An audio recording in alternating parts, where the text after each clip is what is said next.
नमस्कार विद्यार्थी मित्रांनो, पाठीमागच्या लेक्चरमध्ये आपण सेकंड सेक्शनमधला पॉलिमर्स हा चॅप्टर जो आहे तो कंप्लीट केला आहे. आता यानंतर सेकंड सेक्शनमधलाच दुसरा एक महत्त्वाचा फंक्शनल ग्रुप ओरिएंटेड असणारा चॅप्टर ज्याचं नाव आहे अमाइन्स, तो आपण आज सुरू करणार आहोत. सर्वात पहिल्यांदा ह्या चॅप्टरची इंट्रोडक्शन जे आहे ते इंट्रोडक्शन बघूया. अमाइन्स म्हणजे काय, तर amines are organic compounds containing nitrogen. म्हणजे काय, तर अमाइन्स हे असे ऑर्गॅनिक कंपाऊंड आहेत की ज्या ऑर्गॅनिक कंपाऊंडमध्ये नायट्रोजन जो आहे तो नायट्रोजन त्याच्यामध्ये प्रेझेंट असतो. मग असे नायट्रोजन असणारे हे ऑर्गॅनिक कंपाऊंड आहेत की ज्यांना आपण अमाइन असं म्हणतो. They are present in neutral compounds, natural compounds such as proteins, vitamins, hormones and also in plants. हे जे अमाइन्स आहेत ते कुठं प्रेझेंट असतात, तर ते बऱ्यापैकी नॅचरल कंपाऊंड्स जे आपल्या अवतीभोवती आहेत त्या नॅचरल कंपाऊंडमध्ये आपल्याला पाहायला मिळतात. त्याच्यामध्ये मग बायोमॉलिक्युल्स जे आहेत ते बायोमॉलिक्युल्स म्हणजे लाईफलेस मॉलिक्युल्स जे आहेत आपल्या शरीरामध्ये जे आढळतात त्या बायोमॉलिक्युल्समध्ये ह्या अमाइन्सचा स्पेशली समावेश होतो. मग ते जे बायोमॉलिक्युल्स आहेत त्या बायोमॉलिक्युल्सपैकी प्रोटीन, विटॅमिन्स, हार्मोन्स यासारख्या बायोमॉलिक्युल्समध्ये हे अमाइन्स जे आहेत ते अमाइन्स आपल्याला पाहायला मिळतात. त्याचबरोबर काही प्लांट्समध्ये सुद्धा आपल्याला नायट्राइटच्या स्वरूपात हे अमाइन्स जे आहेत ते अमाइन्स आपल्याला पाहायला मिळतात. या अमाइन्सचं जनरल रिप्रेझेंटेशन काय आहे, तर या अमाइनचं जनरल रिप्रेझेंटेशन आहे RnH2. जर अमोनियामधला एक हायड्रोजन रिप्लेस केला, त्याच्याऐवजी जर अल्किल ग्रुप आला तर तुम्हाला ह्या अमाइनचं रिप्रेझेंटेशन मिळतं, ते आहे RnH2. मग याचं एक्झाम्पल कुठलं आहे अमाइनचं, तर याचं एक्झाम्पल आहे CS3NH2 मिथिल अमाइन. याचं एक्झाम्पल आहे मिथिल अमाइन CS3NH2. मिथिलामाइन किंवा इथिलामाइन, प्रोपिलामाइन असे याहून वेगळे अमाइनचे एक्झाम्पल जे आहेत ते एक्झाम्पल आपल्याला देता येतील.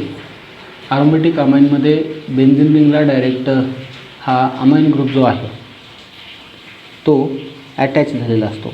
इथं हे जे एक्झाम्पल घेतलेलं आहे CS3NH2 याच्यामध्ये हा अमाइन ग्रुप जो आहे तो हा आहे NH2.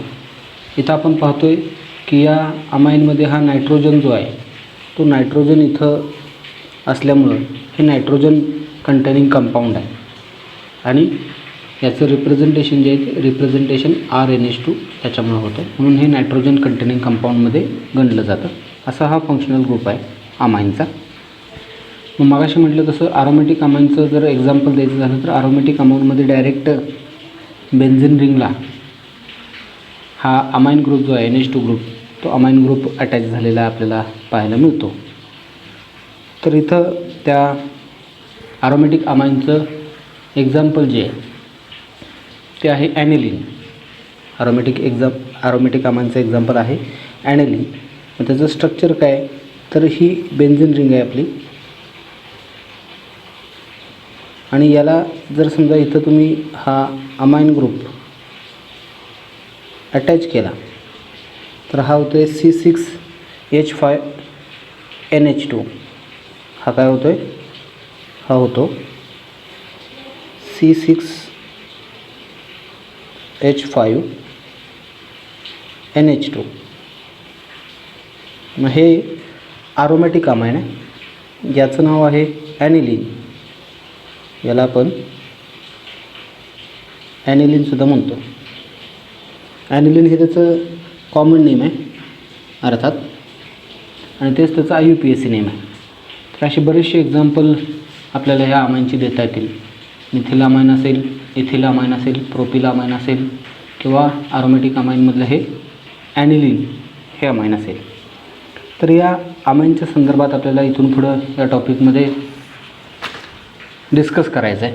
मग सुरुवातीला याच्यामध्ये आपण पाहणार आहोत या अमाइनचं क्लासिफिकेशन जे आहे ते क्लासिफिकेशन कशा प्रकारे केलं जातं त्याच्यानंतर आपण पाहणार आहोत या अमाईनचं नॉमेनक्लेचर. त्याच्यानंतर या अमाईनचे प्रिपरेशन जे आहे ते प्रिपरेशन आपल्याला पाहायचं आहे. कोणत्या मेथडच्या सहाय्याने आपल्याला जनरली हे अमाईन्स तयार करता येतात ते आपल्याला पाहायचं आहे. त्यानंतर प्रिपरेशन झाल्यानंतर त्या अमाईनच्या फिजिकल प्रॉपर्टीज जे आहेत ते फिजिकल प्रॉपर्टीज आपल्याला पाहायचे आहेत. त्याच्यानंतर त्याच्याही पुढे जाऊन आपल्याला या अमाईनच्या केमिकल प्रॉपर्टीज किंवा केमिकल रिॲक्शन्स जे आहेत त्या केमिकल रिॲक्शन्स आपल्याला पाहायचे आहेत.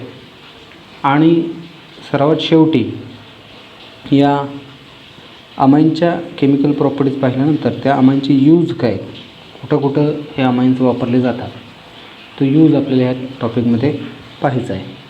आता याच्यानंतर आपण पुढचा भाग बघूया, क्लासिफिकेशन. मग अमाईनचं जर क्लासिफिकेशन करायचं असेल तर ते क्लासिफिकेशन कोणत्या बेसिसवरती करता येतं, तर तसं म्हटलं तर अमाईनचं 2 प्रकारे आपल्याला क्लासिफिकेशन करता येतं किंवा 2 प्रकारे ह्या अमाईनचं आपल्याला वर्गीकरण करता येतं. त्यातला पहिला प्रकार जो आहे तो त्या अमाईनमध्ये असणाऱ्या अल्किल ग्रुपवरून आहे. मग अल्किल ग्रुपवरून जर समजा अमाईनचं क्लासिफिकेशन करायचं असेल तर त्याच्यात पहिला प्रकार पडतो प्रायमरी अमाईन. प्रायमरी अमाईन म्हणजे काय, तर हे असे अमाईन आहेत की ज्याच्यामध्ये एकच अल्किल ग्रुप असतो. इथं आपल्याला स्ट्रक्चरमध्ये दिसतं आहे त्याचं रिप्रेझेंटेशन जे आहे प्रायमरी अमाईनचं ते आहे R-NH2. मग इथं एकच अल्किल ग्रुप आहे. इथं अमाईन ग्रुपला एकच अल्किल ग्रुप असेल तर त्याला आपण प्रायमरी अमाईन असं म्हणतो. दुसरा याचा प्रकार आहे अल्किल ग्रुपनुसार सेकंडरी अमाईन. मग सेकंडरी अमाईन म्हणजे काय, तर सेकंडरी अमाईन म्हणजे असे अमाईन की ज्याच्यामध्ये 2 अल्किल ग्रुप आहेत.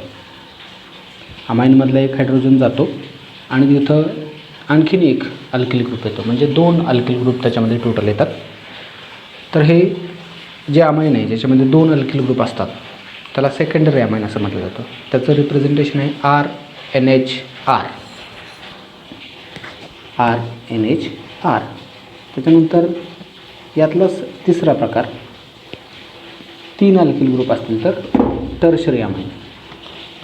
3 अल्किल ग्रुप असतील तर टर्शरी अमाईन. मग टर्शरी अमाईन म्हणजे काय, तर अमाईनमधला आणखीन एक हायड्रोजन गेला म्हणजे दोन्ही हायड्रोजन त्या अमाईनमधले गेले आणि त्याच्याऐवजी 2 अल्किल ग्रुप आले, आधीचा एक आणि हे 2 असे एकूण 3 जर समजा त्याच्यामध्ये अल्किल ग्रुप असतील तर अशा अमाईनला टर्शरी अमाईन असं म्हटलं जातं.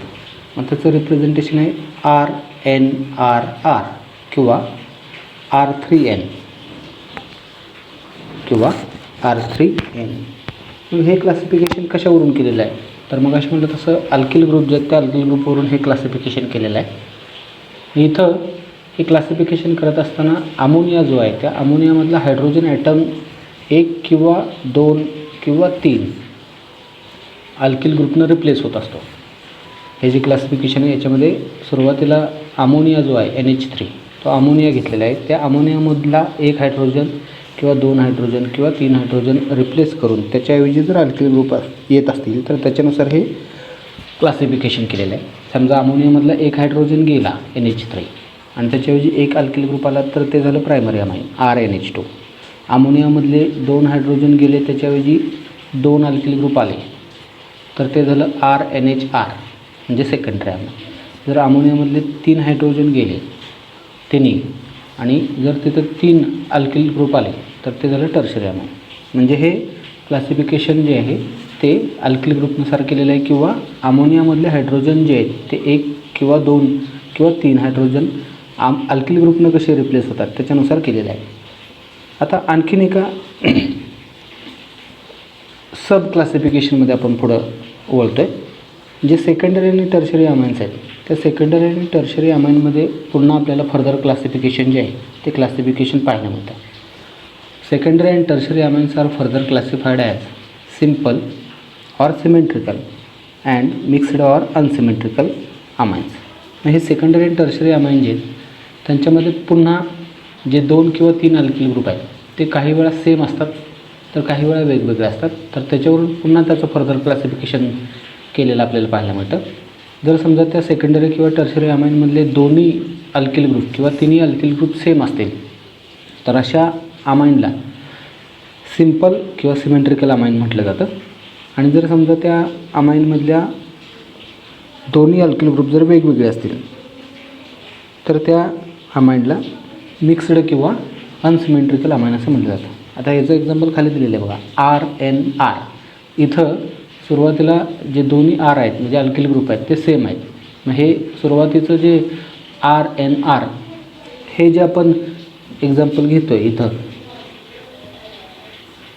हे ते आहे सिम्पल किंवा सिमेट्रिकल सेकंडरी अमाइनचं. आणि त्याच्यानंतर हे जे दुसरं एक्झाम्पल आहे RNR', याच्यामध्ये दोन अल्किल ग्रुप जे आहेत RR' हे वेगवेगळे आहेत, ते सेम नाही आहेत. मग ते जे एक्झाम्पल आहे किंवा ते जे रिप्रेझेंटेशन आहे ते अनसिमेट्रिकल किंवा मिक्स्ड सेकंडरी अमाइनचं आहे. तर अशा प्रकारे पुन्हा एकदा आपल्याला त्या सेकंडरी आणि टर्शरी अमाइनचं क्लासिफिकेशन किंवा सब क्लासिफिकेशन जे आहे ते सब क्लासिफिकेशन करता येतं इन सिम्पल अमाइन्स किंवा सिमेट्रिकल अमाइन्स और इन मिक्स्ड और unsymmetrical amines depending upon the alkyl group. Alkyl group त्याच्यामधले सेम असतील तर किंवा अल्किल ग्रुप त्याच्यामध्ये वेगवेगळे असतील तर. हा एक पहिला क्रायटेरिया झाला त्या अमाइनच्या क्लासिफिकेशनचा, ज्याच्यामध्ये आपण त्या अमाइनचं क्लासिफिकेशन करत असताना मोस्टली त्या अमाइनच्या अल्किल ग्रुपवरती फोकस करतो. आता त्याच्यानंतर दुसरा क्रायटेरिया काय, तर आणखीन एका प्रकारे आपल्याला ह्या अमाइनचं ढोबळमानाने क्लासिफिकेशन करता येतं. Amines are also divided into 2 major class. Direct त्याचं स्ट्रक्चर जे आहे त्या स्ट्रक्चरला लक्षात घेतलं तर त्याच्यावरून सुद्धा ह्या अमाइनचे आपल्याला दोन प्रकार पाडता येतात. पहिला ॲलिफॅटिक अमाइन्स. मग ॲलिफॅटिक अमाइन्स म्हणजे काय, तर असे अमाइन्स की ज्यांचं स्ट्रक्चर हे सिम्पल आहे किंवा ज्यांच्यामध्ये ओपन चेन आहे. Amines containing open chain structure are called as aliphatic amine. असे अमाइन्स की ज्यांच्या स्ट्रक्चरमध्ये कार्बन कार्बन स्ट्रेट चेन आहे, जास्त कॉम्प्लिकेटेड त्याचं स्ट्रक्चर नाही किंवा सिम्पल आहे, असे जे अमाइन्स आहेत त्यांना ॲलिफॅटिक अमाइन्स असं म्हटलं जातं. ओपन चेन कंटेनिंग स्ट्रक्चर असणारे अमाइन्स ॲलिफॅटिक अमाइन्स. आणि दुसरा प्रकार पडतो त्याच्या स्ट्रक्चरवरून, तो आहे रिंग किंवा क्लोज स्ट्रक्चर असणारे. मग ह्या ॲलिफॅटिक अमाइन म्हणजे सिम्पल स्ट्रक्चर असणारे जे अमाइन्स आहेत त्याचं एक्झाम्पल आहे CH3NH2 मिथिल अमाइन. इथं पहा मिथिल ग्रुप जो आहे तो इथं या अमाइनला अटॅच झालेला आहे. तर इथं हे सिम्पल स्ट्रक्चर आहे, त्याचं जास्त कॉम्प्लिकेटेड नाही, डायरेक्ट एक कार्बनची चेन पाठीमागं आहे, ओपन चेन आहे, म्हणून हे ॲलिफॅटिक अमाइनचं एक्झाम्पल आहे मिथिल अमाइन CH3NH2. त्याच्यानंतर दुसरा जो प्रकार पडतो तो ॲरोमॅटिक अमाइन्स. मग ॲरोमॅटिक अमाइन म्हणजे काय, तर असे अमाइन्स की ज्यांचं स्ट्रक्चर हे सिम्पल नाही आहे, थोडंसं कॉम्प्लिकेटेड आहे किंवा कॉम्प्लेक्स आहे, किंवा ज्याच्यामध्ये क्लोज्ड स्ट्रक्चर आहे, किंवा ज्याच्यामध्ये बेन्झीन रिंग आहे किंवा ॲरोमॅटिक रिंग आहे, असे जे अमाइन्स आहेत त्याला आपण ॲरोमॅटिक अमाइन्स असं म्हणतो. Amines containing close chain structure और aromatic ring in its structure are called as aromatic amines. असे अमाइन्स की ज्यांचं स्ट्रक्चर हे क्लोज आहे, रिंग आहे ज्यांच्यामध्ये, किंवा ज्यांच्या स्ट्रक्चरमध्ये ऑलरेडी बेन्झीन रिंग आहे किंवा ॲरोमॅटिक रिंग आहे, असे जे अमाइन्स आहेत त्यांना ॲरोमॅटिक अमाइन्स असं म्हटलं जातं. मग याचं एक्झाम्पल जे ते मगाशी आपण डिस्कस केलं ते C6H5NH2 ॲनिलीन. इथं हा जो अमाइन ग्रुप आहे, तो डायरेक्ट कोणाला अटॅच आहे पहा, बेन्झीन रिंगला. C6H5 ही पाठीमागे बेन्झीन रिंग आहे किंवा ॲरोमॅटिक रिंग आहे. ह्या ॲरोमॅटिक रिंगला इथं हा अमाइन ग्रुप अटॅच आहे, म्हणजे त्याचं स्ट्रक्चर क्लोज आहे, त्याचं स्ट्रक्चर जे आहे ते क्लोज आहे, म्हणून हे ॲरोमॅटिक अमाइनचं एक्झाम्पल आहे ॲनिलीन. आणि वरचं CH3NH2 हे मिथिल अमाइन, ओपन चेन असणारं स्ट्रक्चर आहे, सिम्पल आहे, म्हणून ते ॲलिफॅटिक अमाइनचं एक्झाम्पल आहे. So depending upon the structure, त्या अमाइनचं स्ट्रक्चर कसं आहे त्याच्यावरून आपल्याला हे दोन प्रकार जे आहेत ते दोन प्रकार पाडता येतात. ॲलिफॅटिक अमाइन सिम्पल किंवा ओपन चेन स्ट्रक्चर असणारे अमाइन्स, आणि दुसरं ॲरोमॅटिक अमाइन्स, असे अमाइन्स की ज्यांच्यामध्ये बेन्झीन रिंग आहे किंवा ॲरोमॅटिक रिंग आहे असे. आता इथं हा क्लासिफिकेशनचा भाग जो आहे तो संपतो आहे. त्याच्यानंतर पुढचा भाग ह्या अमाइन्समधला तो आहे नॉमेनक्लेचरचा. मग ह्या अमाइन्सचं जर समजा नामकरण करायचं असेल, नॉमेनक्लेचर करायचं असेल, तर ते कशा प्रकारे केलं जातं. मग जनरली ह्या अमाइनचं नॉमेनक्लेचर दोन प्रकारे आपल्याला करता येतं. पहिलं कॉमन नेम सिस्टीमनं. जर समजा ऑलरेडी त्या अमाइनच्या बाबतीत त्याचा सोर्स तुम्हाला डेफिनेटली माहीत असेल, त्याचा उगम स्रोत जर तुम्हाला माहीत असेल, त्या सोर्सवरून तुम्ही त्याचं नाव दिलं तर त्याला कॉमन नेम असं म्हटलं जातं. पण बऱ्यापैकी अमाईन्सच्या बाबतीत त्याचा सोर्स आपल्याला डेफिनेटली माहीत असतो, अशातला भाग नाही. मग अशावेळी आपण काय करतो, तर त्या अमाईनमध्ये जे अल्किल ग्रुप आहेत त्या अल्किल ग्रुपला आपण आयडेंटिफाय करतो आणि ते अमाईन आहे त्या अमाईनच्या आधी फक्त त्याचा अल्किल ग्रुप जो आहे कोणता, किती कार्बनची चेन असणारा, तो त्याच्या फक्त आधी लिहितो आणि त्याचं नाव देतो आपण ॲज अल्किल अमाईन. जर त्याचा सोर्स माहिती नसेल तर फक्त काय करा, त्या अमाईनच्या स्ट्रक्चरमधले अल्किल ग्रुप जो आहे तो अल्किल ग्रुप आयडेंटिफाय करा आणि त्या अल्किल ग्रुपनंतर डायरेक्ट पुढं अमाईन त्याचा फंक्शनल ग्रुप आहे म्हणून अमाईन लिहा आणि अशा प्रकारे ॲज अल्किल अमाईन त्याचं नॉमेनक्लेचर जे आहे ते नॉमेनक्लेचर कॉमन नेमच्या साईन आपल्याला करता येतं. याचं एक्झाम्पल काय, तर त्याचं एक्झाम्पल बघा. For example C2H5NH2. एक्झाम्पल काय, फॉर एक्झाम्पल C2H5NH2. आता इथं NH2 आहे त्याचा फंक्शनल ग्रुप, म्हणजे हे अमाईन आहे आणि त्याच्या पाठीमागं बघा अल्किल ग्रुप कुठला आहे, तर C2H5 म्हणजे 2 कार्बनची चेन असणारा अल्किल ग्रुप आहे. मग 2 कार्बनची चेन असणारा अल्किल ग्रुप कुठला आहे, तर इथिल ग्रुप आहे. मग इथिल ग्रुपला पुढं हा अमाईन ग्रुप अटॅच आहे म्हणून ह्याचं कॉमन नेम झालं इथिल अमाईन. याचं कॉमन नेम झालं इथिल अमाईन. हे प्रायमरी अमाईन आहे कारण ह्याच्यामध्ये एकच अल्किल ग्रुप आहे. आता याचं दुसरं एक्झाम्पल बघा. C2H5 ट्वाईस असा होतं इथं. C2H5 twice NH.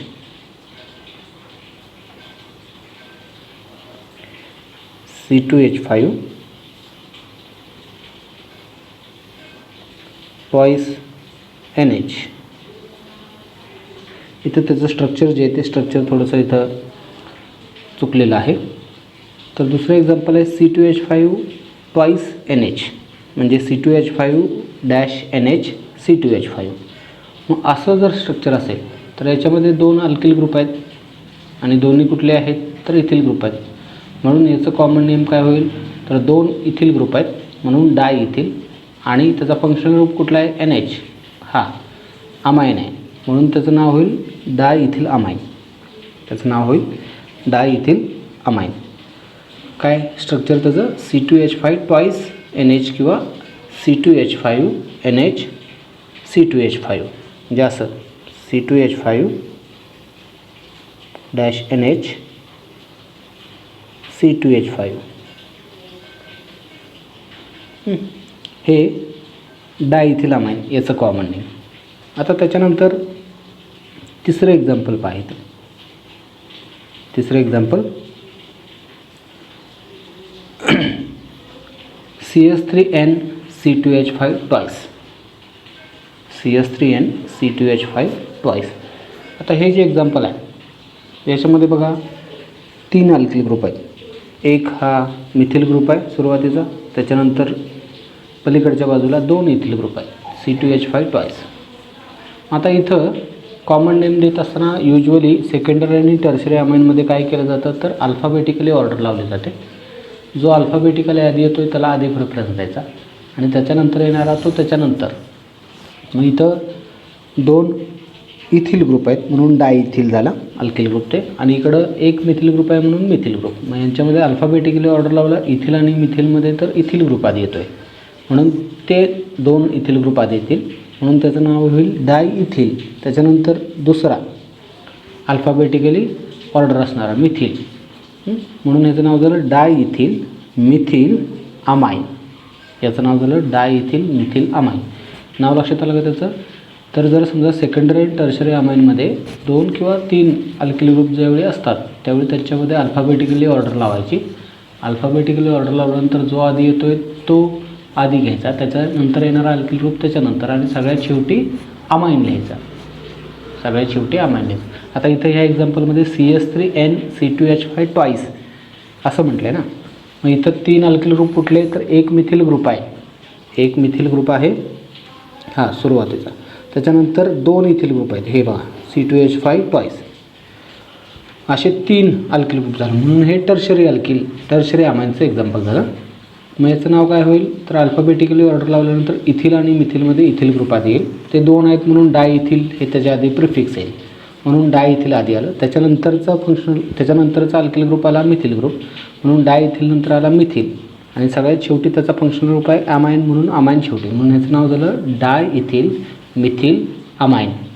याचं नाव झालं डाय इथिल मिथिल अमाईन. आता हे झालं नॉमेनक्लेचरमध्ये कॉमन नेम सिस्टीमच्या बाबतीत. त्याच्यानंतर याच नॉमेनक्लेचरचा दुसरा प्रकार पडतो, तो आहे IUPAC नेमचा. मग IUPAC नेम द्यायचं झालं अमाईनचं तर ते कशा प्रकारे दिलं जातं, तर IUPAC नेम देत असताना सुरुवातीला IUPACचे जे रूल्स आहेत इयत्ता 11वीमध्ये आपण शिकलेलो आहोत, ते IUPACचे रूल्स तुम्हाला सुरुवातीला फॉलो करावे लागतात.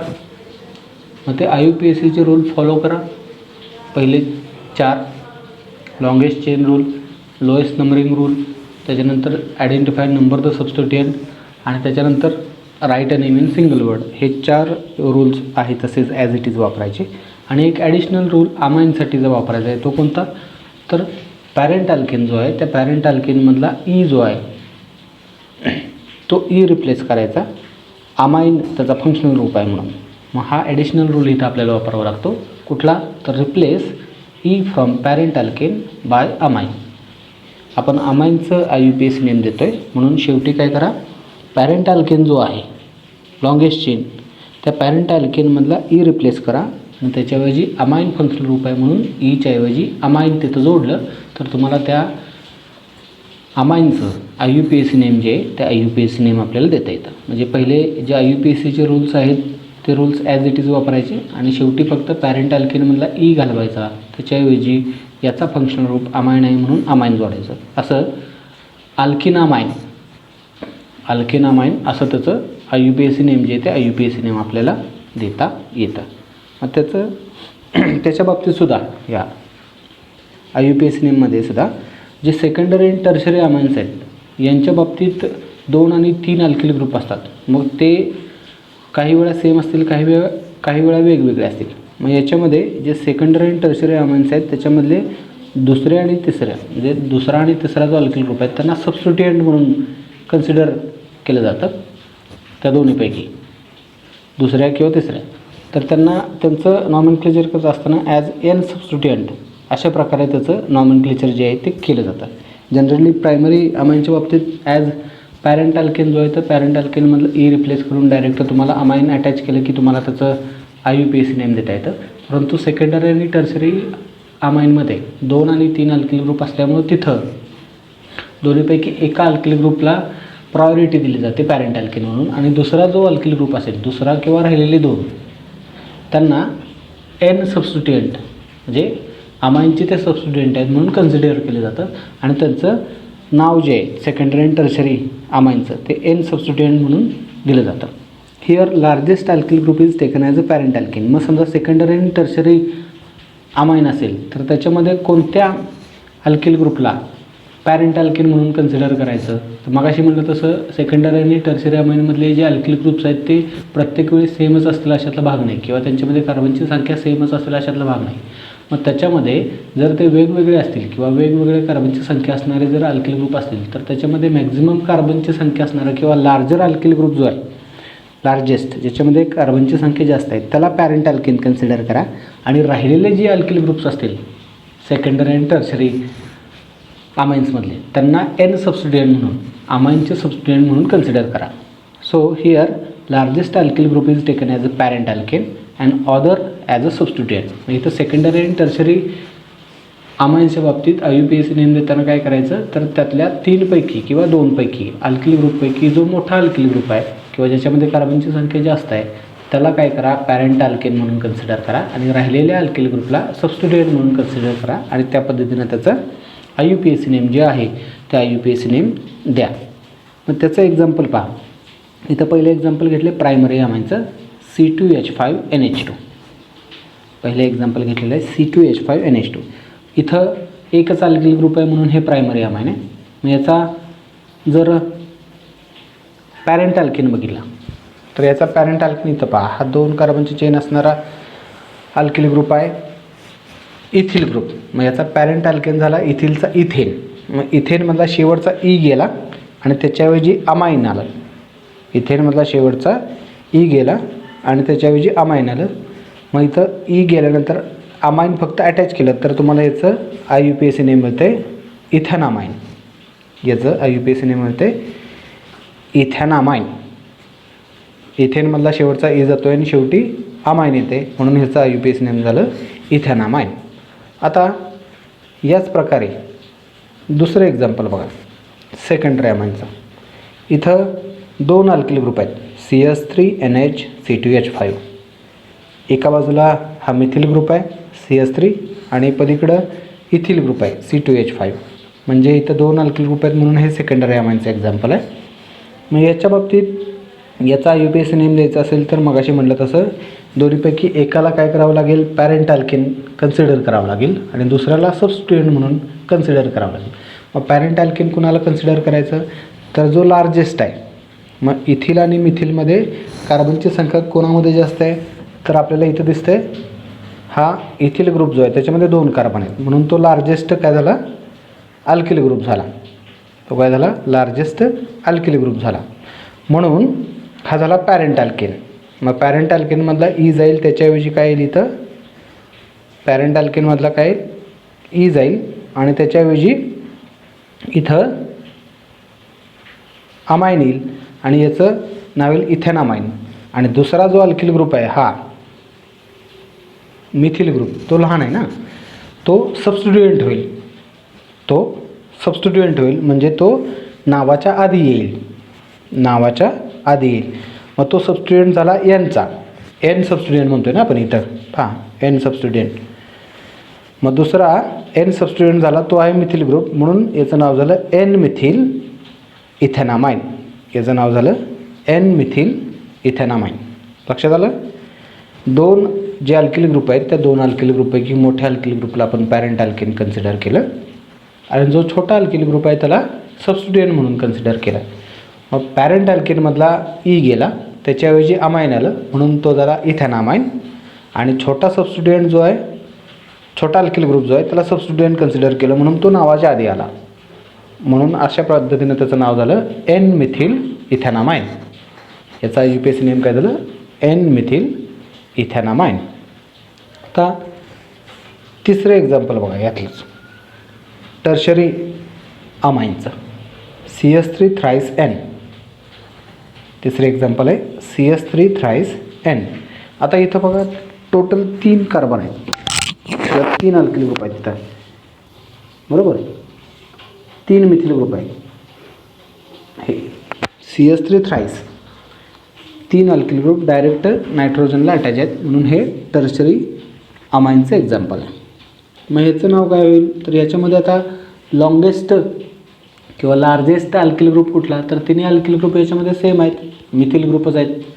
मग कुठल्याही मिथिल ग्रुपला पॅरेंट अल्केन कन्सिडर करा.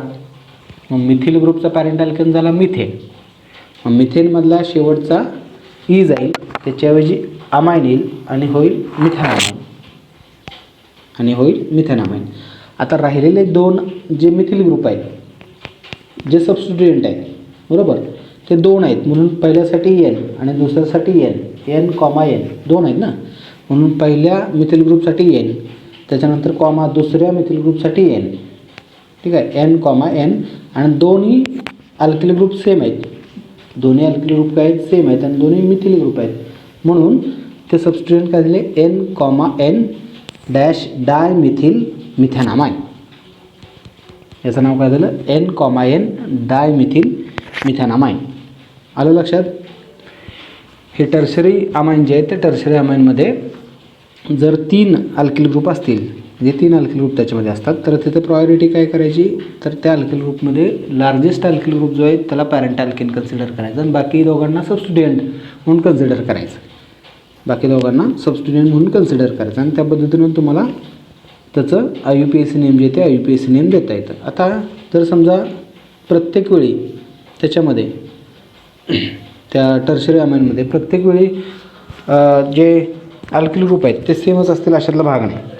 फॉर एक्झाम्पल आता समजा एक वेगळं टर्शरी अमाईन मी घेतो CH3 N C2H5 C3 CH7. आता हे एक्झाम्पल थोडंसं वेगळं आहे. पहा, टर्शरी अमाईनचं हे एक्झाम्पल आहे, कारण याच्यामध्ये 3 अल्किल ग्रुप आहेत. पहिला हा मिथिल ग्रुप झाला सुरुवातीचा, त्याच्यानंतर दुसरा कुठला, हा इथिल ग्रुप झाला इकडचा, आणि खाली जो आहे तो C3H7 हा प्रोपिल ग्रुप झाला. मग याच्यामध्ये याचं जर समजा तुम्हाला IUPAC नेम द्यायचा असेल, नेम द्यायचा असेल तर याच्यामध्ये सुरुवातीला तुम्हाला काय करावं लागेल, पॅरेंट अल्केन जो आहे तो पॅरेंट अल्केन फाइंड आउट करावा लागेल. मग ह्याच्यामध्ये 3 वेगवेगळे अल्किल ग्रुप आहेत. हा पहिला मिथिल ग्रुप, हा दुसरा इथिल ग्रुप आहे, आणि हा तिसरा प्रोपिल ग्रुप आहे. या तिन्हीमध्ये लार्जेस्ट अल्किल ग्रुप कुठला आहे, तर हा प्रोपिल ग्रुप आहे. त्याच्यामध्ये 3 कार्बनची चेन आहे, म्हणून ह्याचा पॅरेंट अल्केन झाला प्रोपेन.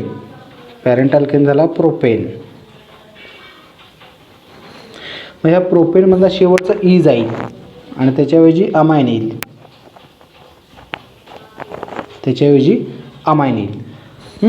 मग ह्याचं नाव काय झालं, प्रोपॅनामाइन. आणि आता हे राहिलेले 2 सबस्टिट्यूएंट पहा, हा पहिला मिथिल ग्रुप आणि हा दुसरा इथिल ग्रुप. मग याच्यामध्ये काय करा, अल्फाबेटिकली ऑर्डर लावा. अल्फाबेटिकली कोण आधी येते, तर इथिल ग्रुप आधी येईल मिथिल ग्रुपच्या, म्हणून ते सबस्टिट्यूएंट आधी घ्यायचे सुरुवातीला येणारा. मग पहिला हा येईल N डॅश इथिल,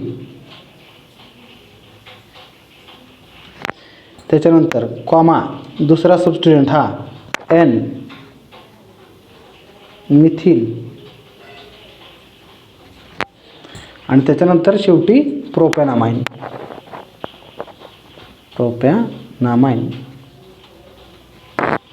याचं नाव काय झालं, लक्षात आलं का?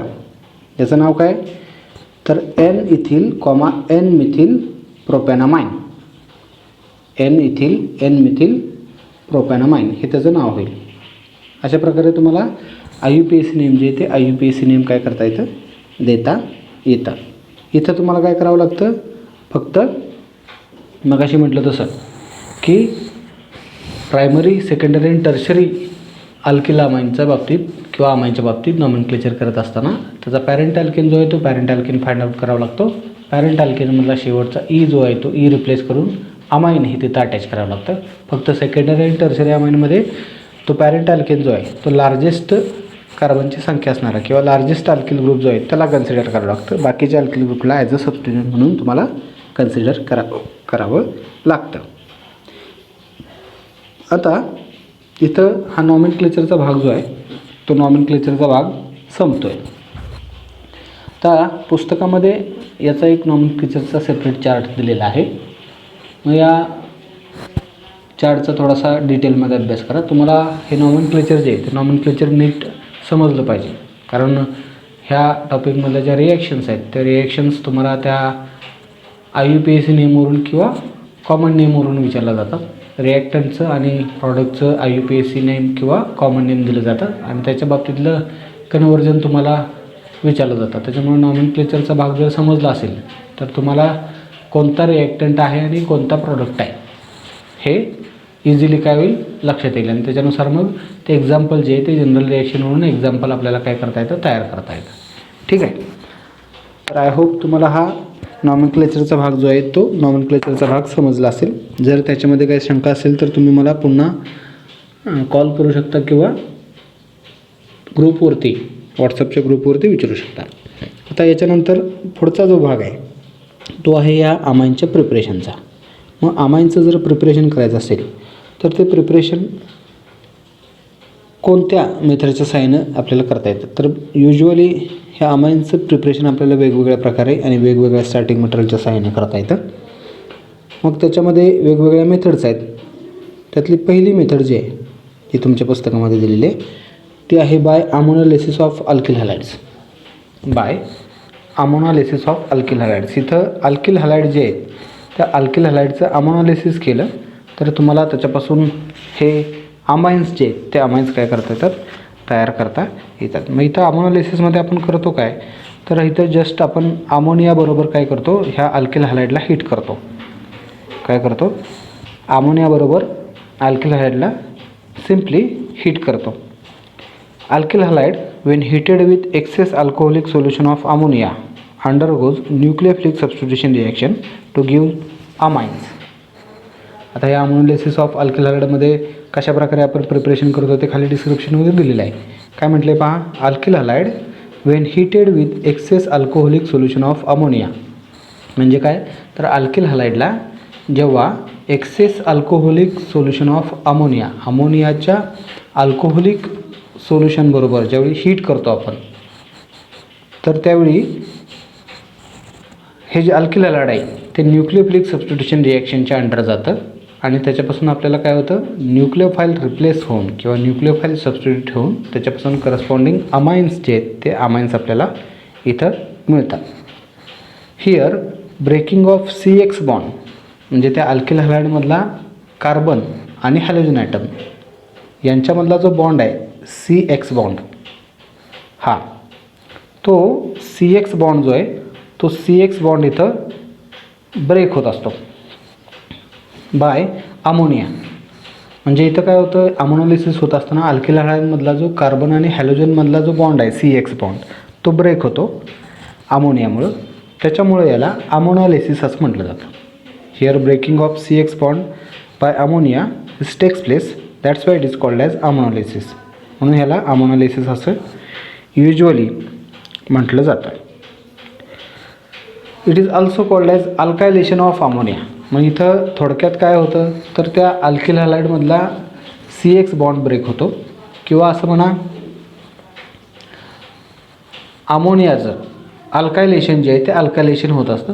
म्हणून it is also called as alkylation of ammonia. It is also called as alkylation of ammonia. जसं जसं तुम्ही त्या अल्किल हलाइडमधल्या CX बॉन्डला ब्रेक करत जाल तसं तसं त्याच्यामध्ये अल्किल ग्रुपची ॲडिशन होते. म्हणून ह्याला अल्कायलेशन ऑफ अमोनिया असं सुद्धा म्हटलं जातं. मग आता याची रिॲक्शन कशी आहे पहा. अमोनोलिसिस ऑफ अल्किल हलाइड या मेथडच्या साहाय्यानं जर आपल्याला अमाइन्स तयार करायचे असेल तर त्यासाठी जी जनरल रिॲक्शन जी आहे ती जनरल रिॲक्शन कशी आहे पहा. तर इथं जनरल रिॲक्शनमध्ये सुरुवातीला RX हे अल्किल हलाइड आपण घेतलेलं आहे. अल्किल हलाइडचं रिप्रेझेंटेशन आहे RX. ह्या अल्किल हलाइडला एक्सेस अल्कोहोलिक अमोनियाबरोबर आपण कंबाईन करतो आहे. So when alkyl halide heated with alcoholic ammonia in axis quantity, मग हीट करण्यासाठी इथं आपण ट्रायंगल जो आहे तो ट्रायंगल दाखवला पाहिजे. थोडक्यात ह्या अल्किल हलाइडला एक्सेस अल्कोहोलिक अमोनियाबरोबर हीट केलं तर त्याच्यामध्ये काय होतं, या अल्किल हलाइडमधला जो हा RX बॉन्ड आहे हा तो RX बॉन्ड ब्रेक होतो. मग त्यातला हॅलोजन जो आहे तो हॅलोजन बाहेर पडतो आणि त्याच्या बाहेर पडलेला हा हॅलोजन जो आहे तो अमोनियामधल्या एका हायड्रोजन बरोबर HX म्हणून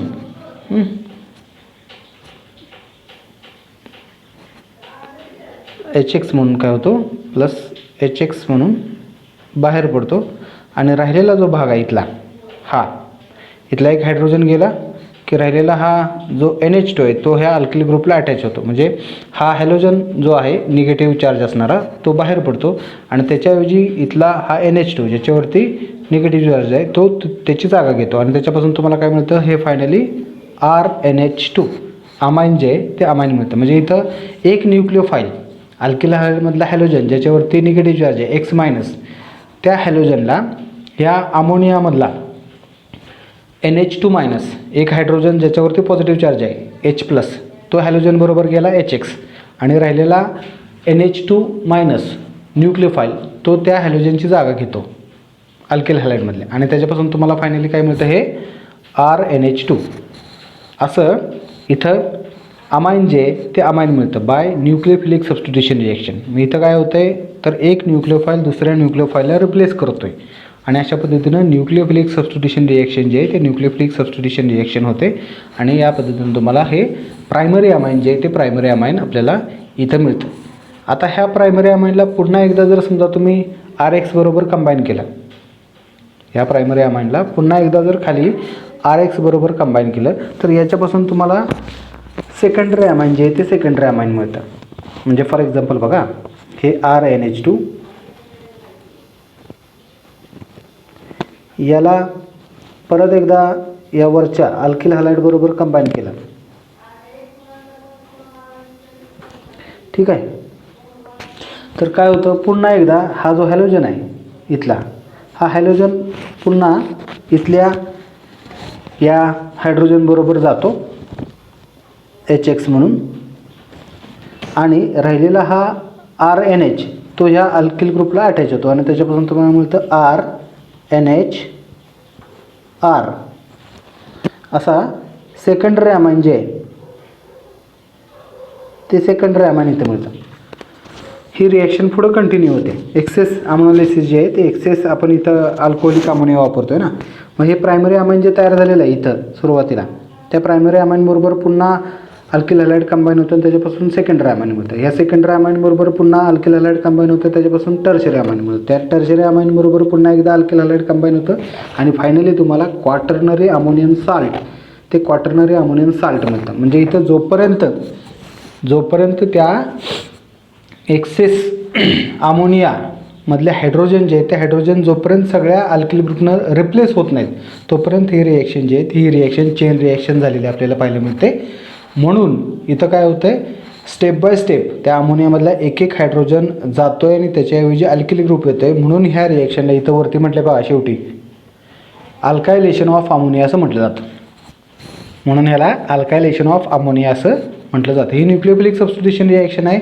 जोपर्यंत तुम्ही त्याला हिट करताय तोपर्यंत एक्सेस अल्कोहोलिक अमोनियाच्या प्रेझेंटमध्ये सुरुवातीला तुम्हाला पहिल्या स्टेपमध्ये प्रायमरी अमाइन मिळतं. त्या प्रायमरी अमाइनला परत अल्किल हॅलाइड बरोबर कंबाईन केल्यानंतर सेकंडरी अमाइन मिळतं. परत त्या सेकंडरी अमाइनला अल्किल हॅलाइड बरोबर कंबाईन केल्यानंतर टर्शरी अमाइन मिळतं आणि परत त्या टर्शरी अमाइनला अल्किल हॅलाइड बरोबर कंबाईन केल्यानंतर क्वाटर्नरी अमोनियम साल्ट मिळतं. तिथं सगळे हायड्रोजन संपतात आणि तिथं रिॲक्शन थांबते. म्हणजे ही थोडक्यात चेन रिॲक्शन आहे, प्रायमरी सेकंडरी टर्शरी आणि त्याचबरोबर क्वाटर्नरी अमोनिया साल्ट. इथंपर्यंत ही रिॲक्शन जी आहे ती इथंपर्यंत ही रिॲक्शन लांबत जाते. फक्त आपल्याला कुठं थांबवायचे आहे, म्हणजे कोणतं अमाइन तयार करायचं आहे, प्रायमरी सेकंडरी टर्शरी, याच्यानुसार ही रिॲक्शन आपल्याला काय करावी लागते, स्टॉप करावी लागते. फॉर एक्झाम्पल समजा मला फक्त प्रायमरी अमाइन्सच हवे आहेत, मला फक्त प्रायमरी अमाइन्सच हवे आहेत, तर फक्त आणि फक्त ही जी पहिली रिॲक्शन आहे एवढीच फक्त मला कॅरेड आउट करावी लागेल. प्रायमरी अमाइन सुरू झालं किंवा प्रायमरी अमाइन्स मिळालं की नंतर